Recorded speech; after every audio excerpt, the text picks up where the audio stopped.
Sahabat Sonora, sekarang kami sedang berada di Kampung Wisata Kauman, Kota Yogyakarta.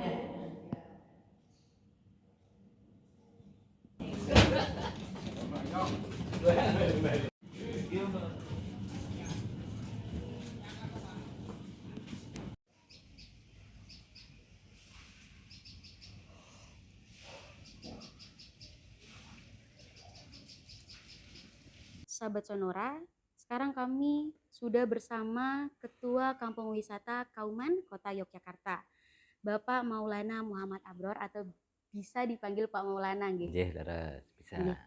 Pak Maulana, sejak tahun berapa Kampung Wisata Kauman ini didirikan? Oke, untuk kampung wisata Kauman itu secara resminya itu di 2014.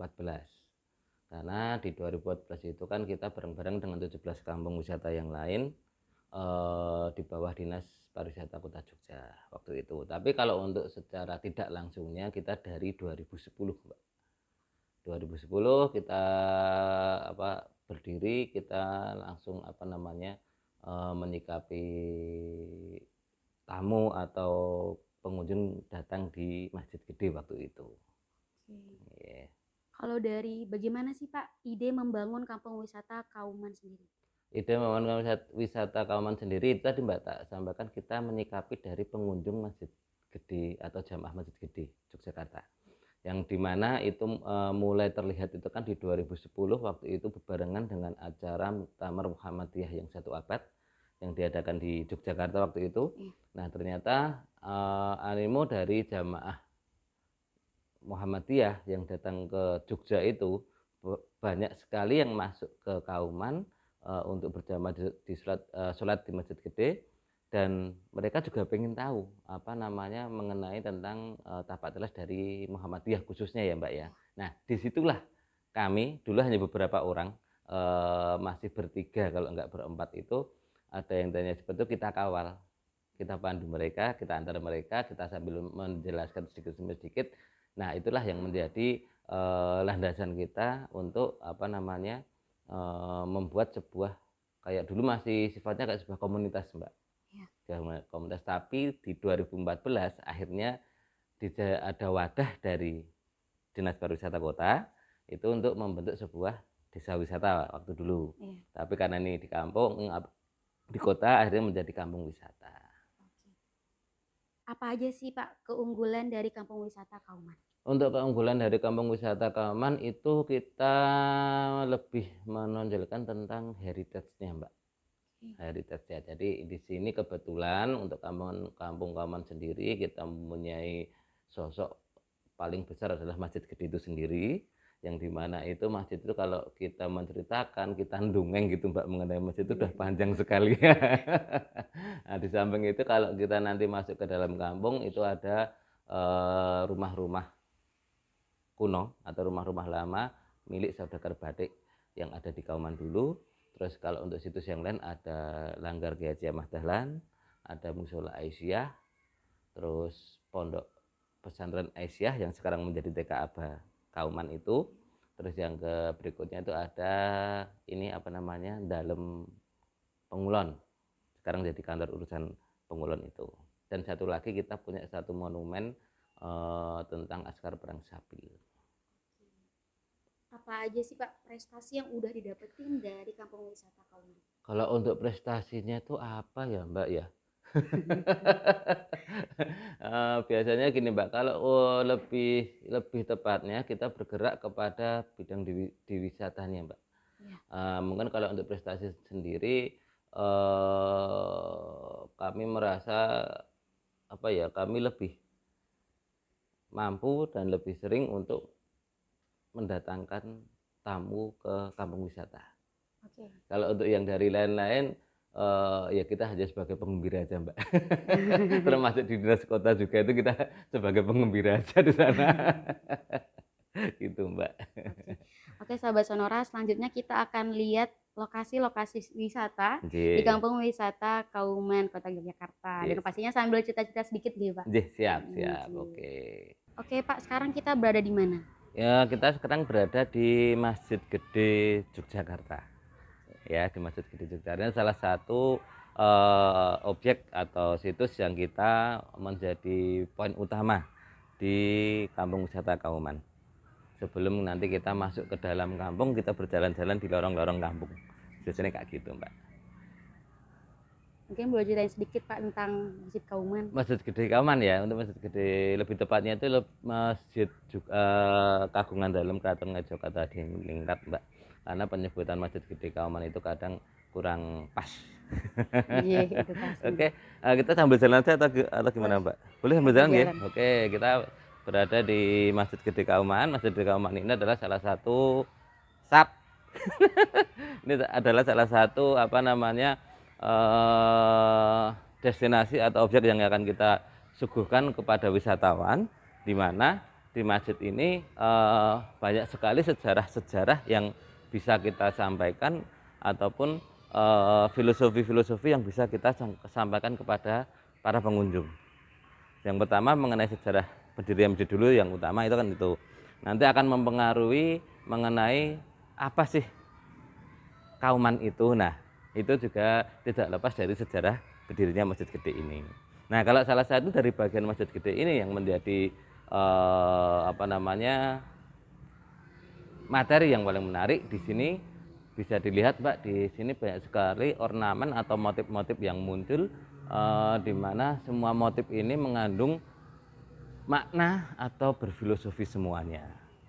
Seperti itu. Salah satunya, Mbak, yang paling enak kita menunjukkan dengan cara yaitu serambi. Ini disebut dengan serambi Masjid Gede. Nah, serambi Masjid Gede ini adalah apa namanya, boleh dibilang sebagai tempat untuk rapat atau tempat untuk bersosialisasinya manusia. Itu di serambi Masjid Gede. Kenapa dikatakan seperti itu? Karena di sini ada satu lambang yang menunjukkan kata manusia, dan itu disimbolkan. Nah, kalau Mbak bisa lihat di atas ini, yang kayak buah nanas atau sarang tawon ini kita sebutnya dengan nanas atau buah nanas. Nas itu kita ambil dari kata nas, yang berarti manusia.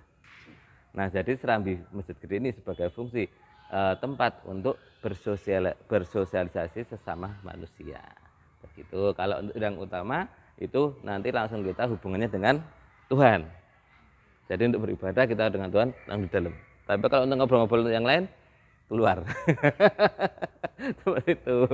Nah, ini untuk bagian luar dari Masjid Gede sendiri, Mbak. Tapi kalau kita nanti masuk ke dalam itu ada 3 tempat yang mempunyai ciri khusus ditandai dengan warna emas. Itu hanya ada 3 di dalam.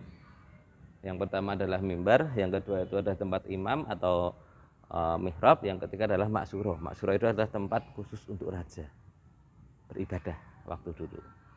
Itu yang ada di sekitar yang ada di dalam Masjid Gede.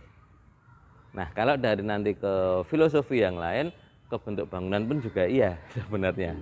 Makanya kalau kita biasa menceritakan di sini itu tidak cuma kita ceritakan karena akan membutuhkan waktu yang sangat panjang sekali. Ini kita di ruang utama dari Masjid Gede Yogyakarta. Di ruang utama Masjid Gede ini, di sini yang mempunyai hiasan paling mewah hanya ada 3, yaitu pertama tempat untuk khotib atau mimbar, yang kedua adalah mihrab, tempat untuk imam, yang ketiga adalah maksuro, tempat khusus untuk raja beribadah atau sholat. Ini yang paling mencolok di ruang dalam dari Masjid Gede itu sendiri. Dan di dalam Masjid Gede ini yang ruang utama mempunyai karakter yang lebih gelap, soft, tidak banyak sekali ornamen yang muncul. Berbeda dengan tadi yang ada di luar.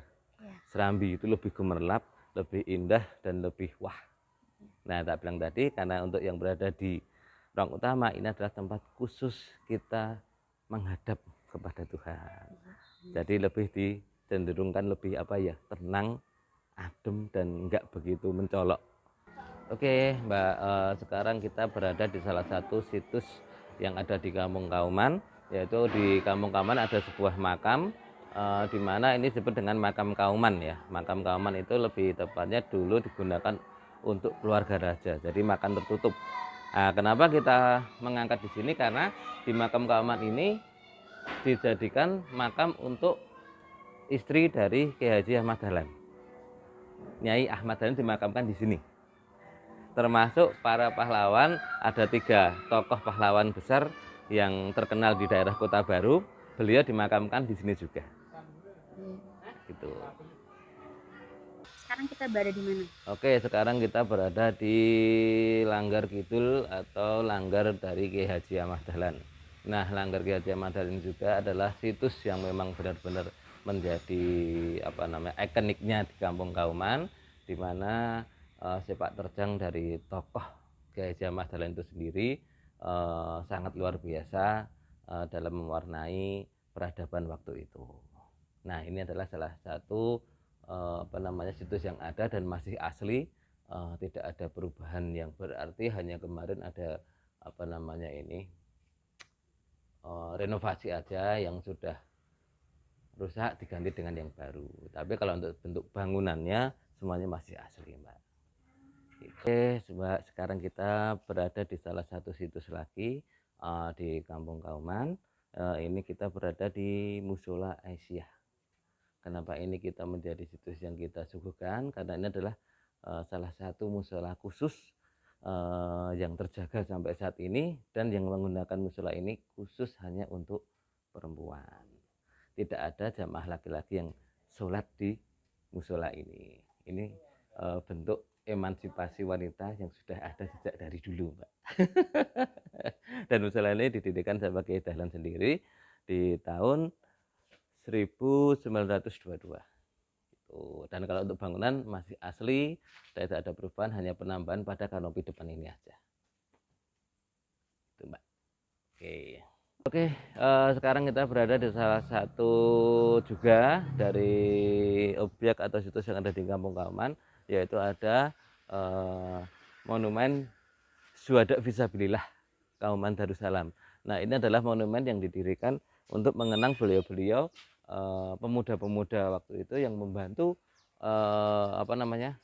pergerakan dari tentara keamanan rakyat untuk memerdekakan Republik Indonesia waktu itu. Nah, ini yang menjadi terdengar paling enak, Mbak. Itu ada 3 nama di atas: Muhammad Wardani, Abu Bakar Ali, sama Muhjir Has ya, yang Muhjir Has. Nah, beliau itu makamnya berada di makam Kauman tadi, bertiga itu. Nah, terus salah satu dari mereka yang terkenal ada nomor 2, Abu Bakar Ali. Ini terkenal di daerah Kota Baru malahan. Itu. Jadi memang ini kalau kita menceritakan mengenai monumen ini, kita tidak pernah lepas untuk menceritakan tentang perserangan Kota Baru, dan kita mesti akan menyebut dengan tetangga kita Kampung Wisata Kota Baru.